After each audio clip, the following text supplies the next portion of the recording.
Bismillahirrahmanirrahim. Assalamualaikum warahmatullahi wabarakatuh. Para mahasiswa yang berbahagia, kita jumpa lagi pada perkuliahan manufaktur, proses pengecaran dan perizinan. Kali ini kita akan memulai dengan proses machining. Oke. Kita mulai dengan proses boot. Oke ya. Baik. Boot.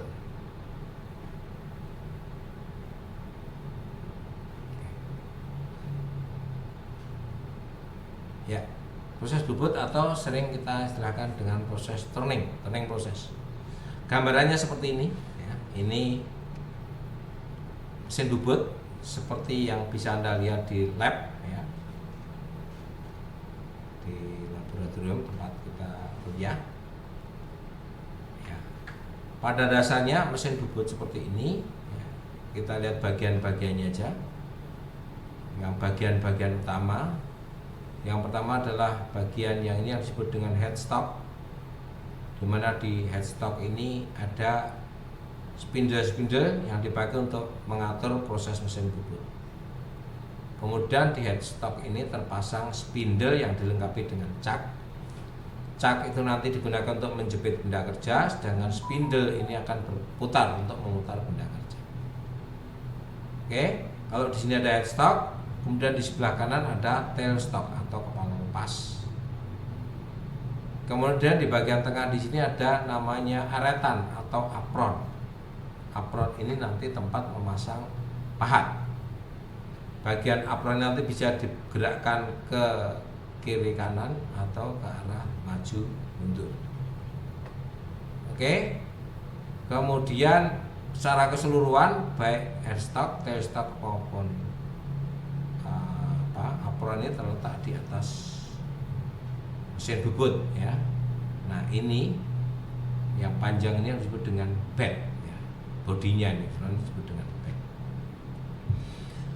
Baik, ada beberapa terminologi yang dilakukan pada mesin bubut ya. Ada proses turning, facing, rolling, boring, drilling, dan sebagainya. Ini kita lihat nanti masing-masing apa saja. Ini ada proses turning ya, ini membubut bubut luar silinder atau permukaan tirus ya. Ini biasa juga kita mengistilahkan dengan straight turning. Kemudian facing ini untuk bagian permukaannya. Oke. Kemudian ada proses untuk membuat permukaan ini menjadi kasar, ini knurling atau kita sering menyebutkan dengan proses kartel. Oke. Nah, pekerjaan apa saja yang bisa dilakukan dengan mesin bubut? Ini kita lihat proses facing ya, permukaan sini, kemudian tapping, taper ya, atau membuat tirus, kemudian membuat kontur permukaannya. Kemudian kalau form turning itu pahatnya ini sudah membentuk, jadi pahat nggak usah digerakkan ke kiri kanan, dia pahatnya sudah membentuk form tertentu. Kemudian ada chamfering, buat chamfer di sudut ini biasanya ya, supaya tidak runcing. Kemudian ada cut off, ini untuk motong, threading untuk membuat ulir, terus boring. Nah, ini ada yang Anda paham apa itu boring, apa itu drilling. Biasanya kita menyebutkan semuanya dengan bor ya. Tapi yang lebih tepat adalah bedanya, kalau bor itu untuk memperbesar lubang, sedangkan drill untuk membuat lubang.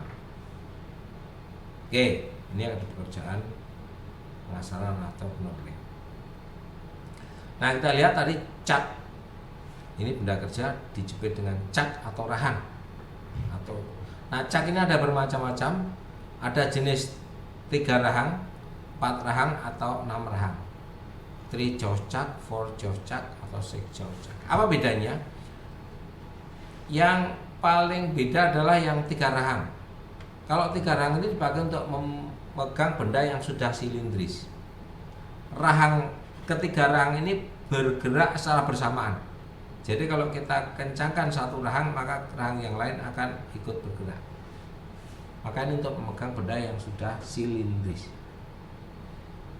Kalau benda semulanya tidak beraturan bagaimana? Maka kita akan gunakan 3 jaws chuck atau 4 jaws chuck atau 4 rahang atau 6 rahang. Karena masing-masing rahang bisa disetel sendiri-sendiri. Oke. Kemudian di sini ada quick change tool post. Artinya bahwa di pahat itu akan bisa kita ganti dengan cepat, ya. Quick change. Ini dengan cepat. Karena pada mesin boot seperti ini, pahatnya atas pemegangnya pahat itu bisa diisi dengan 4 pahat. Nah, kalau yang kira-kira itu bisa di 4 pahat. Kemudian untuk mengganti 4 pahat itu nggak usah lepas dan masang, kita cukup mengendorkan bagian ininya aja. Nah, tadi kita kendorkan, kemudian kita putar, sudah selesai masalah. Oke, kemudian dia ada proses milling untuk membuat permukaan kasar. Harusnya sudah ya. Oke, maaf terulang. Nah, kemudian ada benda kerja yang halus, yang sudah sangat halus. Kalau kita jepit dengan jaws chuck tadi akan luka atau terlalu licin. Maka untuk amannya kita gunakan yang namanya collet. Itu kita jepit. Oke, kemudian kalau untuk benda yang tidak beraturan tadi, ya kita bisa pakai 6 jaws chuck atau kita tambah chucknya sesuka kita, tapi dengan bantuan namanya face plate. Nah, pada proses pembuatan mungkin saja benda kerjanya panjang. Kalau panjang maka tidak cukup dijepit di ujung. Di ujung satunya harus dipasang pada center jalan. Dia bisa. Kemudian karena adanya tekanan pahat mungkin saja maka benda kerja ini nanti akan lentur, akan bengkok. Maka ini harus ditahan, harus dicegah. Ya. Gunakan alat dipakai untuk menahan ini yang disebut dengan steady rest. Kenapa? Karena alat ini tidak bergerak ke kiri dan kanan, dia diam aja di tempat. Nah, jika benda ini masih lebih kecil lagi sehingga kalau ditekan pahat itu akan melengkung, jika tidak pas di penahannya, maka kita buat penahan ini ikut berjalan. Ya. Maka tidak lagi pakai steady rest tapi profile rest. Follow rest, maaf ya, follow rest. Oke. Selanjutnya typical proses. Ini. Oke. Nah, ini pahatnya dan nomenklaturnya. Bagaimana perhitungan pemesinan kita? Yang pertama kita lihat variabel pemesinan, ya. Ada dari benda kerja, ada diameternya, kemudian ada panjang pemotongannya, dari mesinnya ada berapa putarannya,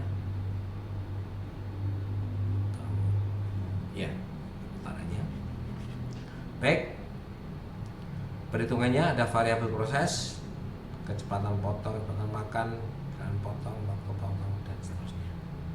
Kemudian kondisi pemotongan kita lihat, ya, dari benda kerja itu ada apa saja, ada diameter awal, diameter akhir, dan panjang benda kerja. Kemudian pada pahat ada sudut puncak dan sudut geram. Kemudian pada mesinnya untuk mengatur berapa kedalaman potong, berapa feeding, berapa putaran. Baik, perhitungannya kita lakukan dengan mulai menghitung elemen dasar proses bubut, ya, dengan rumus VC sama dengan PDN. Nah, ini nanti yang harus Anda perhatikan, karena rumusnya seperti ini, maka nanti dalam perhitungan satuannya harus Anda sesuaikan, ya. Ini lihat VC mm, D mm, NRPM. Ini sudah nggak nyambung di sini. Milimeter di sini. Oke, sorry, ini sudah pas, sudah pas ya. Atau VC sama dengan PDN. Kemudian kita bisa menghitung berapa kedalaman potong, berapa menyelesaikan gerak makanya. Kemudian menghitung waktu pemotongan. Untuk menentukan menghitung utama mesin maka diperlukan tabel pemesinan yang cocok. Ini benda kerjanya mulai dari aluminium sampai termoplastik, sedangkan bahannya adalah HSS dan wolfram karbida.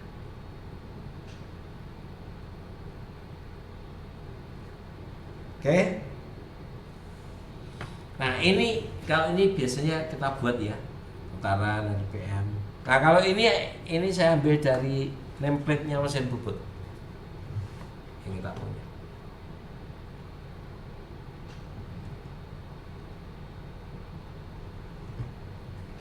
Kemudian nanti kita mencoba menghitung soalnya.